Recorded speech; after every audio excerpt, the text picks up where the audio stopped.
ഹരേ കൃഷ്ണ. ശ്രീമദ് ഭഗവത്ഗീത അധ്യായം 2 സംഖ്യയോഗം ശ്ലോകം 10. തമുവാച ഹൃഷീകേശഃ പ്രഹസന്നിവ ഭാരത സേനയോരുഭയോർമധ്യേ വിഷീദന്തമിദം വചഃ. തമുവാച ഹൃഷീകേശഃ പ്രഹസന്നിവ ഭാരത സേനയോരുഭയോർമധ്യേ വിഷീദന്തമിദം വചഃ. രണ്ടു പടകളും പോരിനൊരുങ്ങി ജാഗ്രതയോടെ നിൽക്കുന്നു. അർജുനൻ വിഷാദഗ്രസ്തനായി മൗനം പൂണ്ടിരിക്കുന്നു. തന്നോട് സമനായ സുഹൃത്തായും ശല്യനായും ഭഗവാനെ കണ്ടിരുന്ന അർജുനൻ ഒരു പടി താണിറങ്ങി ശിഷ്യത്വം സ്വീകരിച്ചിരിക്കുന്നു. ഭക്തന്റെ പ്രാർത്ഥനയനുസരിച്ച് ആചാര്യ പദവി ഭഗവാൻ ഏറ്റെടുത്തു. അർജുനന്റെ ആ സ്ഥിതിവിശേഷം കണ്ടറിഞ്ഞ ഭഗവാൻ പുഞ്ചിരി തൂകി. ഭക്തനായ തന്റെ ശിഷ്യന്റെ ഉൾക്കണ്ണ് തുറപ്പിക്കാനായി ഭഗവാൻ പറയാൻ തുടങ്ങി.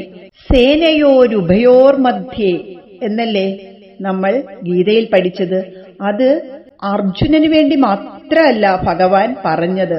ഇരുപക്ഷക്കാർക്കും കേൾക്കാവുന്ന കാര്യങ്ങളാണ് ഭഗവാൻ പറയുന്നത് എന്ന് വേണം കരുതാൻ. അതായത് നമുക്കും ഈ ലോകത്തിനും വേണ്ടിയാണ് ഭഗവാൻ ഗീത ഉപദേശിച്ചത്.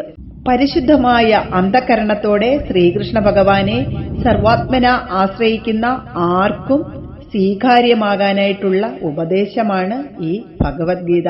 സ്വാർത്ഥതയും ചതിയും കണ്ട് വിഷാദിക്കുന്ന ദൈവിക സമ്പത്തുകളുടെ ഉടമയായ വ്യക്തിക്ക് ആസുര ശക്തികൾക്കെതിരെ പോരാടാൻ കരുത്തും ശൗര്യവും നൽകുന്നത് ഭഗവാൻ തന്നെയാണ്.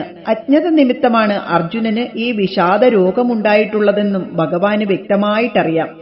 തത്വോപദേശം കൊണ്ട് നിഷ്പ്രയാസം ഉന്മൂലനം ചെയ്യാവുന്നതാണ് ഈ രോഗമെന്ന് അറിയാവുന്നതുകൊണ്ടാണ് ഭഗവാൻ പുഞ്ചിരി തൂകി നിൽക്കുന്നത്. ചെറിയ യുക്തിപ്രയോഗം കൊണ്ട് അർജുനന്റെ മിഥ്യാബോധം, അതായത് തെറ്റിദ്ധാരണ ഇല്ലാതാക്കാൻ ഭഗവാൻ തന്റെ ഉപദേശം ആരംഭിക്കുന്നു. ഭാരതവംശത്തിൽ പിറന്നവനെ, ഉഭയോ രണ്ട്, സേനയോഹോ സൈന്യങ്ങളുടെയും, മധ്യത്തിൽ, വിഷീദന്തം തം വിഷാദിച്ചിരിക്കുന്ന അർജുനനോട്, ഋഷികേശഃ ശ്രീകൃഷ്ണ ഭഗവാൻ, പ്രഹസന്നിവ മന്ദഹാസം തൂകിക്കൊണ്ട്, ഇദം വചഃ ഈ വാക്കുകൾ, ഉവാച പറഞ്ഞു. അടുത്ത ശ്ലോകം മുതൽ ഭഗവാൻ പറയുന്ന ഉപദേശം ആരംഭിക്കുകയാണ്. ഹരേ കൃഷ്ണ.